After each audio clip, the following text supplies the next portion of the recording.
Welcome to Returning to Soul, a podcast for lawyers and other high achievers seeking deeper meaning, purpose, and fulfillment in their work and lives.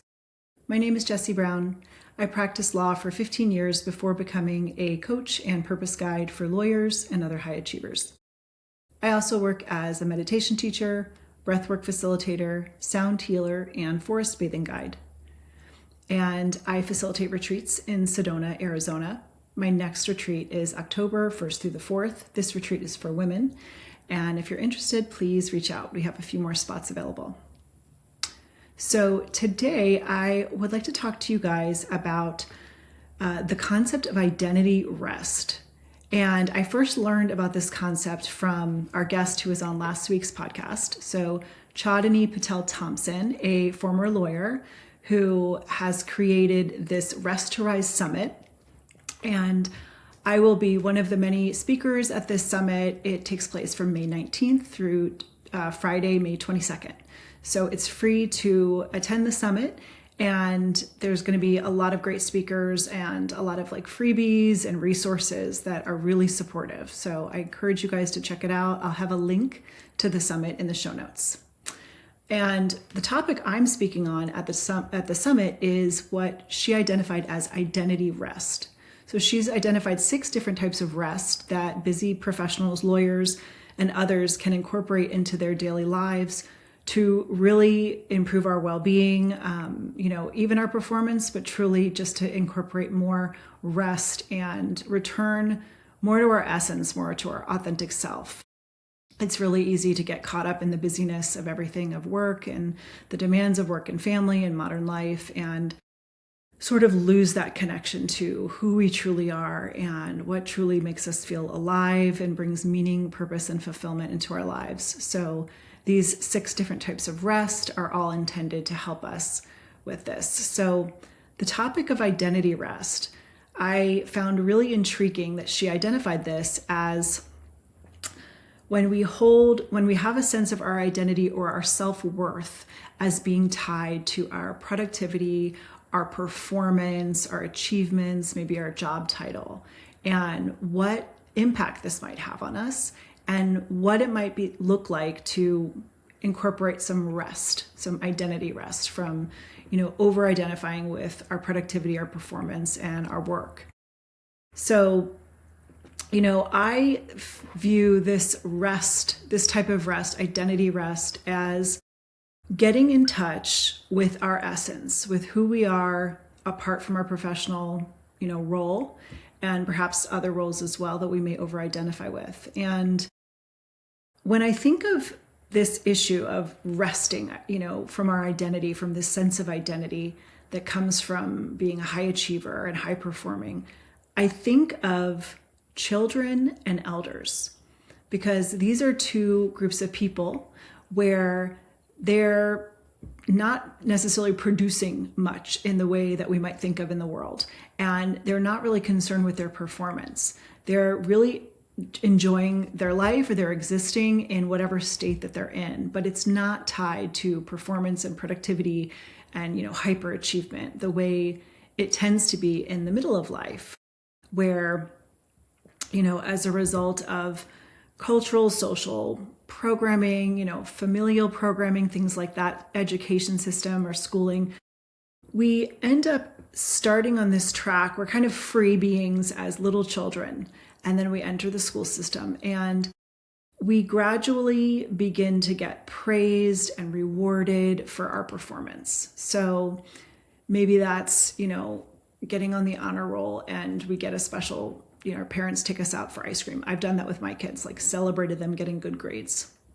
Or we win a spelling bee or a sports, competition of some type, and we get some type of recognition or praise or award for that. And the flip side, we may also experience some disappointment from people we look up to, and maybe we even rely on when we're young, like our parents. If we don't achieve those certain things, they may tell us that they're disappointed in us. And if you were a highly sensitive child, that disappointment can really hurt. So, and even if you weren't, as sensitive, still, it's really hard as a child to hear these kind of things. So what can happen is we may unconsciously begin to equate our worth, our value with our performance and, with what we're able to produce and do in the world. And as an adult, as a lawyer, perhaps, this can really actually be quite magnified in the law firm setting, because we all know that we are financially rewarded based on our billable hours. So literally our productivity, what we're able to produce. So law firm setting, it's not always the quality of the work product or, the value that we provide to a client.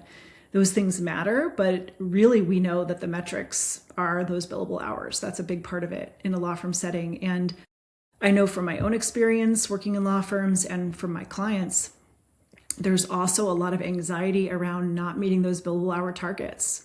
So there's fear driving us that, maybe we're going to get put on a PIP, a performance improvement plan, or maybe we're going to get, terminated or something. And when you're a more junior attorney, often you don't have any control over the workflow that's coming your way. So you rely on the partners to feed you work. And maybe if you work in an industry that's slow right now, for example, the real estate industry can go up and down quite a lot. So sometimes lawyers who work in that space have a ton of work, and other times they just don't. It's not there.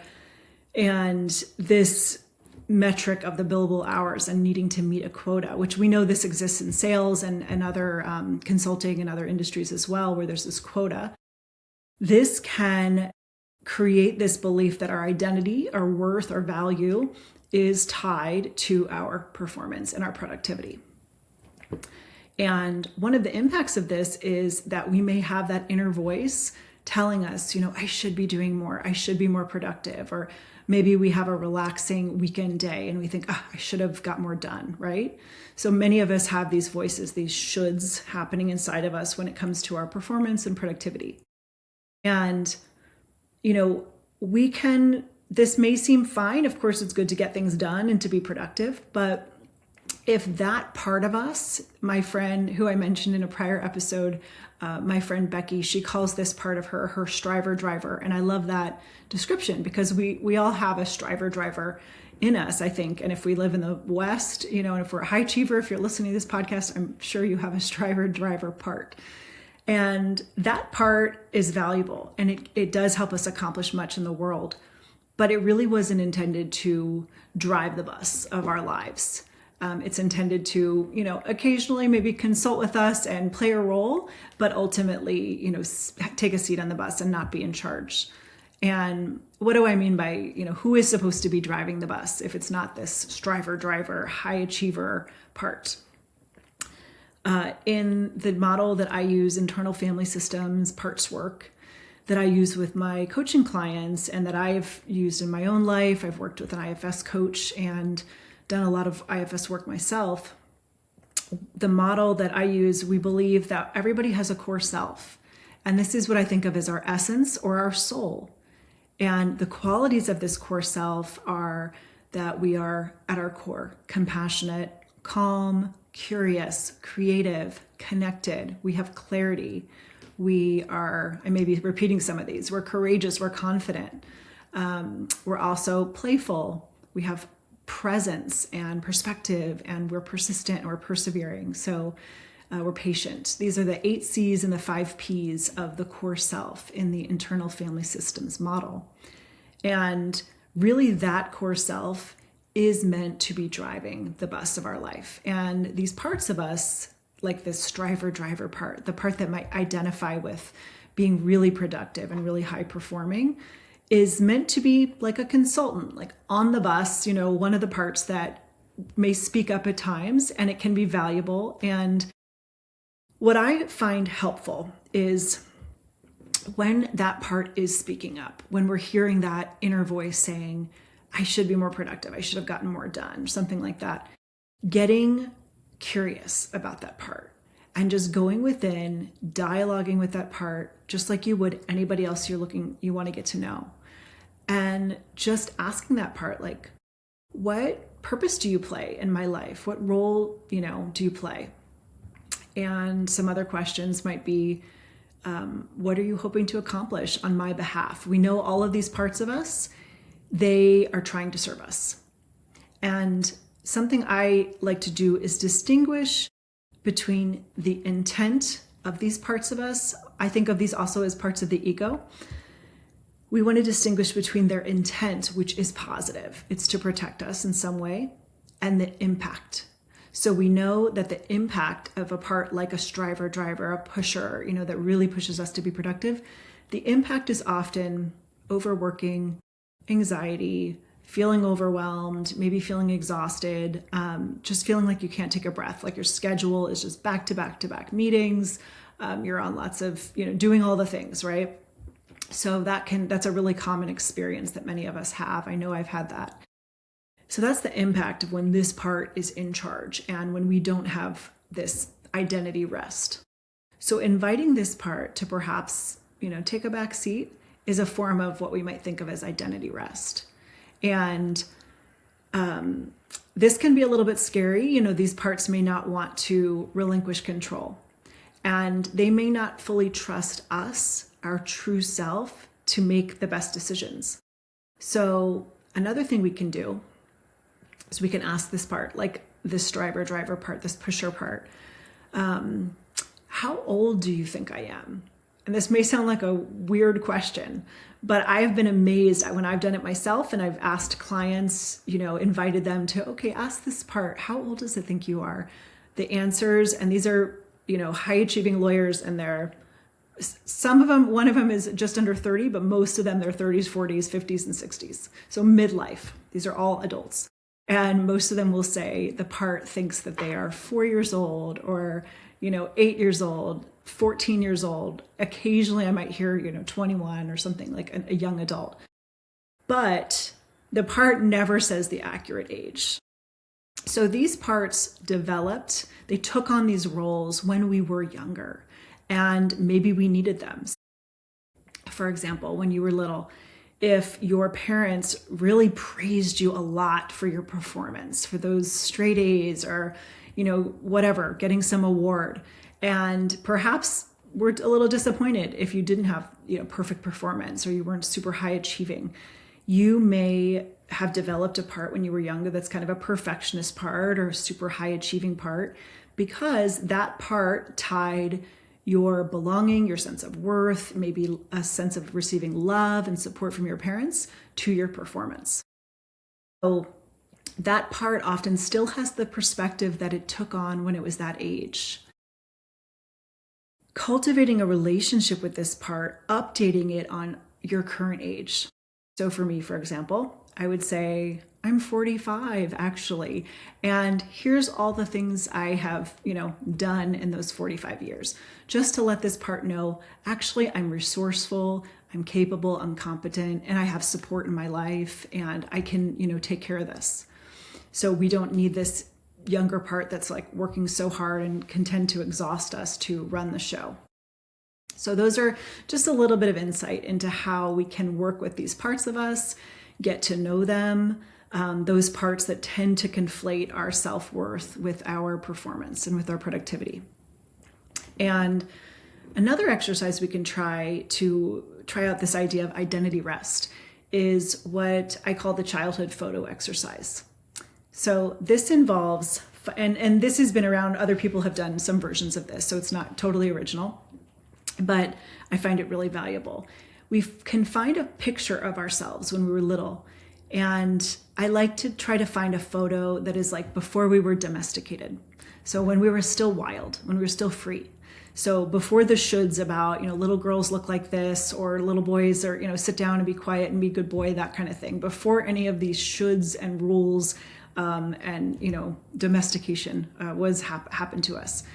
So if you can find a picture like that and just gaze at this image of little you and ask, what was the essence of this child? What did this child love to do? What made you as a little one feel alive?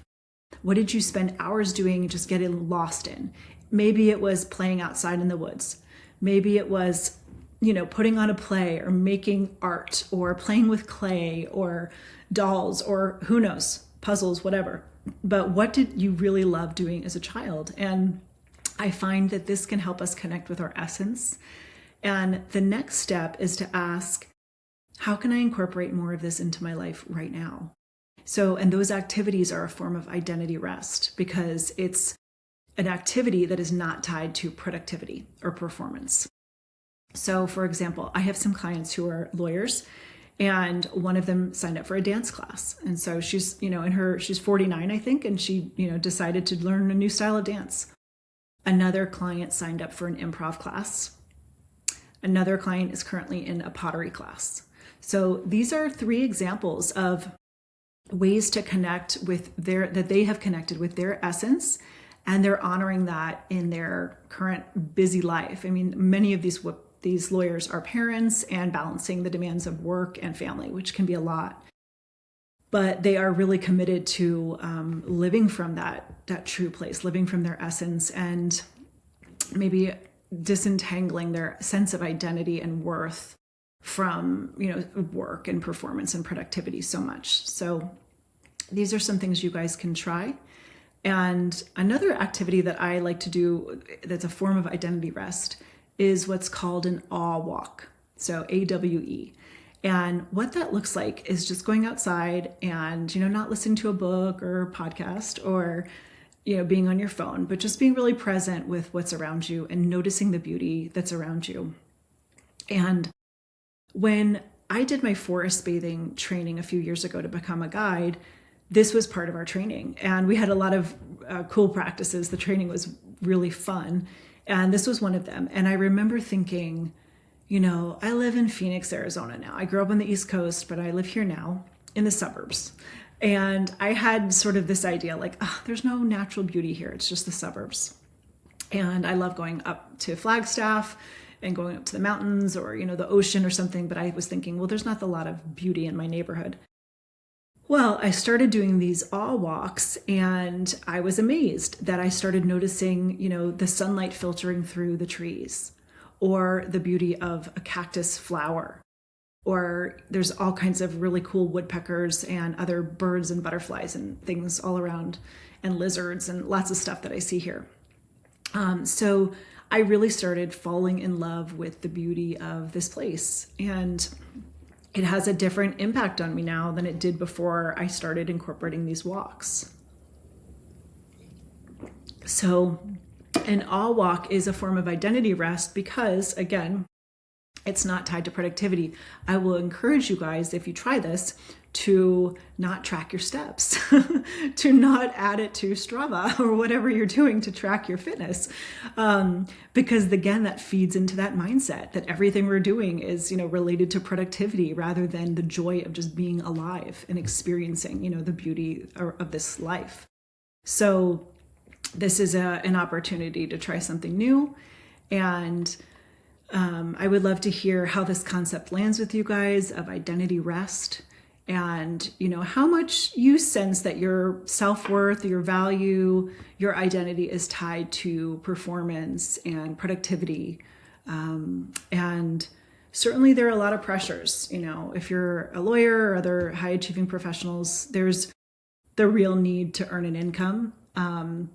But we are often over-functioning a little bit or overworking. And from the work I've done with clients and in my own life, I've seen we really can put in some boundaries and maybe start reducing the amount we do certain things or serving on certain committees and boards. It's really easy to overextend ourselves professionally, and we can create some space in our lives and start, carving out some time for that identity rest to do things for the pure joy of doing them. These are going to be different for each of us. So what brings me pure joy is going to be different than what brings you pure joy.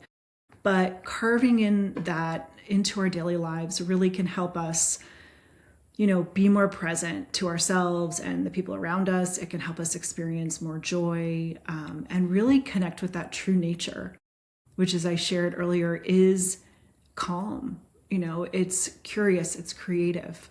So it allows us to really experience that in a way that we may not sense very often when we're super busy and just like rushing from one thing to the next and, managing all the things. So I encourage you guys to, look into, play around with this concept of identity rest, see how it lands with you.